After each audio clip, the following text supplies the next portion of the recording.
So just before that, when he went to America, I was just like, when he went to America for his master course. The first year, yeah, that was this one. It's at the master. And then he came back only for to look after my parents, not for anything else. That maybe anybody told you or not. No. And that was a big sacrifice on that time. There's been a lot. Yes. That's the first time I think we're talking about that he went. That's a letter applying to go to America in 1970 when he was dismissed. And that middle one, Zubin, that's a transcript. That is so cool. Like, this is really a good transcript from We've never seen a transcript like We've never seen a that. transcript like that before. That's an academic transcript from the US the first time he went. Like that next one? 1970? No, this one's from 69. That's what it's yeah. 1970s and I was surprised. Then I was born. We found your certificate in these papers actually. Really? Yes. We've got some of your history too. I scanned it. I've screenshot it for you. International I will trouble that. No, it's still international connections. What I was saying before about history and how people are included and excluded. When I've been doing a lot of the external research for Dr. Ahmed, you'll find that when you actually research, this was actually one of the few, if not maybe the only newspaper article in the National Archives that I could find that actually named the father. It was the only one. In that picture there where he's there with Dr. Ali Gatani, he's not even named. Not in the caption. So I found that looking for something else and I came across something, oh, it looks familiar. So if you were to type his name into the archives, it doesn't even come up. And that's why I've said history is hijacked. It's often hijacked by, obviously, the white people who write the history, by people like us who write the histories, by people in community organisations who are powerful at a certain period of time when they write the histories. When they're written, people like Dr. Ashfaq Ahmed, but also people like you who contributed to other things are also written out. And once you're written out for a certain period of time, you're literally written out for a long time until somebody digs it up again and goes, hey, why wasn't this included? And we've been doing a lot of that in the past couple of months. There's been a lot of looking at history again and looking at the way it's been distorted, I think is probably a good word to use, by a lot of Muslims and non-Muslim. People don't bother. And as I go through and read people's articles, I access references, so I will go through references and actually go back to the original source to see where they got it from. And you'd be surprised at how many are inaccurate, how many blatantly plagiarised, or don't even make sense, or don't even reflect the source that they're actually referencing. When you go back and you look at references, you will actually find these people in the sources.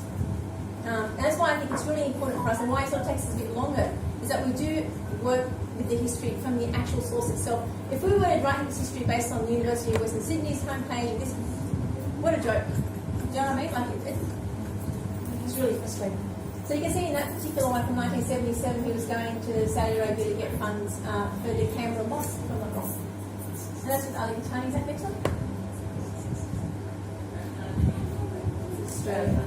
Yeah, so we're running out of time. Look, with Australia, there's quite a few things that we need to look at. We are looking at the context again, so we're looking at that period, that sort of black hole that I call from between the Afghans and the 70s, pretty much when the Turks and the Lebanese and sort of the rest of you all came. That blank hole is really important to his history as well. There's those relationships and those sort of links between this generation and that generation there, and what he took from that generation. So what Mr. Afif did, for example, how it was transformed by your generation is really, really important. Because it gets to explain to us why you succeeded where they didn't. And I'm not saying that they failed. I don't like the word failure. I think they tried their best in the circumstances that they had. But there was something that you guys did that they didn't do, which is the reason why we have what we've got today. People say, there's no Islamic schools. The very first Islamic school was set in Perth in 1904 or 5, I think it was. That's old. The first time they took, what do you call it? The export of live halal meat, of the live export, the very first time, 1890s. You never hear that. There's all these things that you never hear about that were actually there. But they've sort of just been ignored. They think that halal meat started in the 70s. No. Way, way before that. So we're looking at context, we're looking at his migration, we're looking at the connections between not just him and Afif, but him and other people as well. So the relationship between him and his children, him and his sort of, daughter-in-laws, son-in-laws, the relationship between other Muslims, between non-Muslims as well. These are all really important to understanding the man and understanding his work as well. Hiccups, people don't like writing hiccups into history. I think hiccups are really important. I don't call them failures, they're just hiccups. They're things that sort of stood in their way as they were sort of going along with their journey. And you don't get to where you get unless you've had a couple of hiccups along the way too. Physical spaces and spiritual structures comes. We asked you a lot about this house. Okay, I'm really obsessed with this house. I'm obsessed with architecture. I'm obsessed with the house. And for me, in my head, in the beginning, and I think we've had a lot of discussions about this. For me, this house was the centre of everything when we started. And it stayed, and I kept holding on to that belief that it was the centre of everything for a long time because I was just convinced that it was.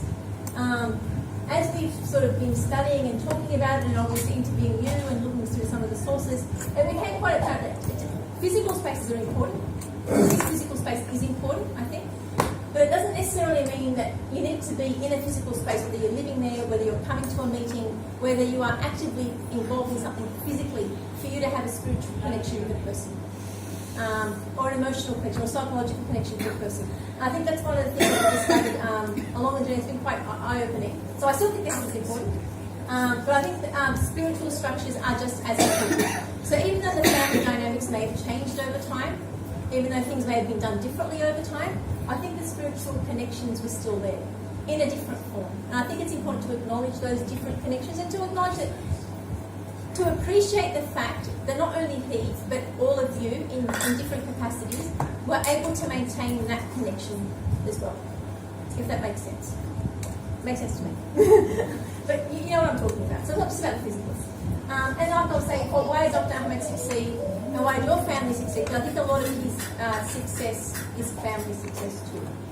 And he's sort of talked about a lot about that during his interview. So we'd say to him, met Dr. Ahmed, he'd say, you know what, it wasn't just me, it was so, such and such and such and such and such. And I think it takes a great person and a very humble person to be able to acknowledge other people in their successes. And that's probably one of the most profound things that have come out of these interviews and out of these sources as well. And a lot of you did it in your interviews too, but the Bible is about him, so we're kind of focusing on this a bit for now. Just a couple of things before we... Some of the older stuff. This one here, maybe. On the left. That's National Azia. That's what Azia and National. Dr. Ahmed will be more relaxed than he normally looks. This one's really good one.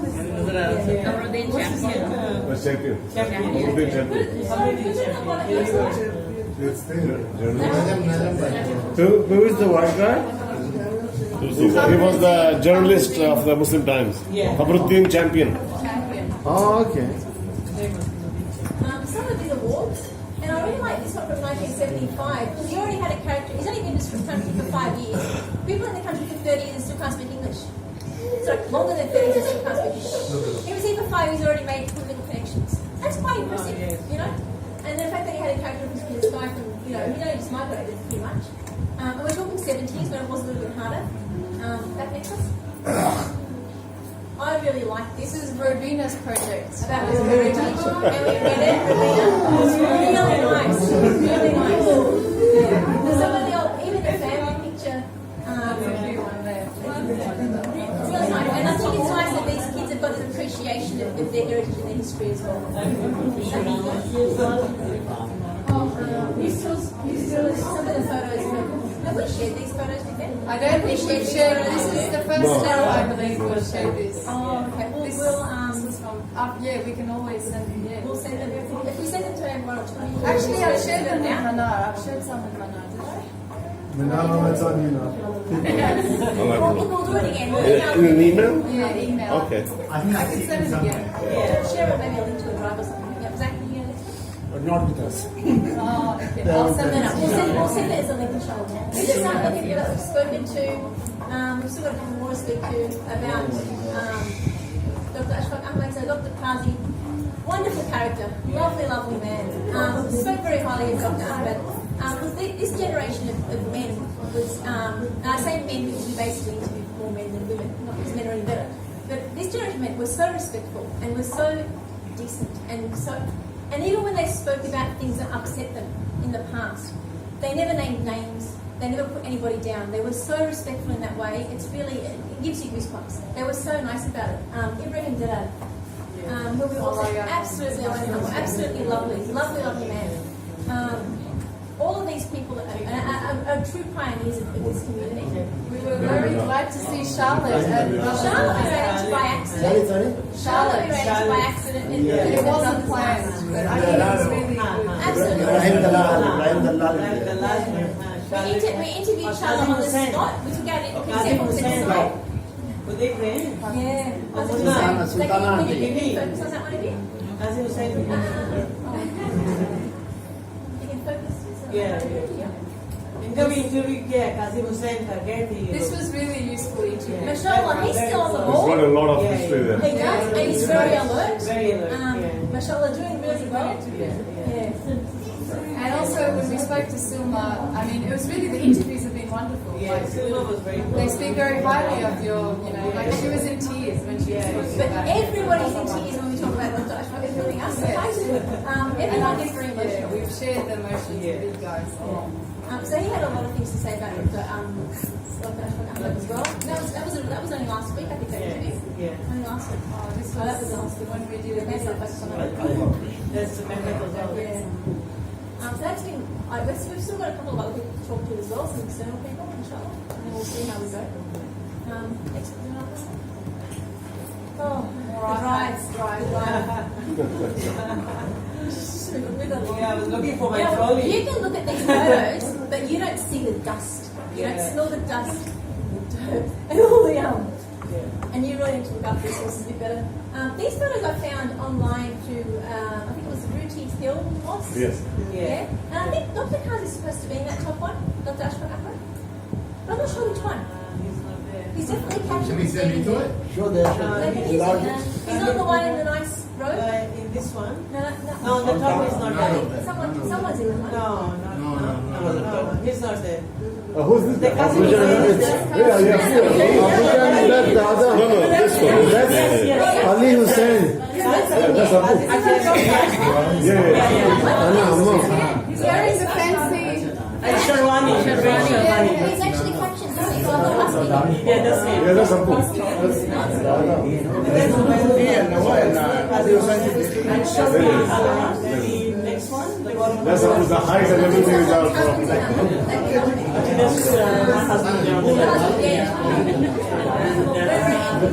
That's my husband. These are some of the early people ruling the mosque. Modern time. Nazirul Hasan Khan. His beard is now white.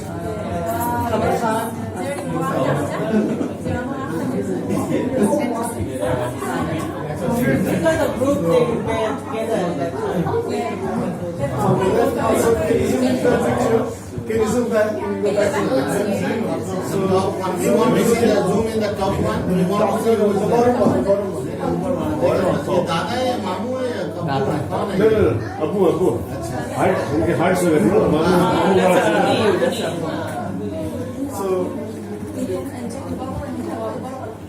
I think that's your dad.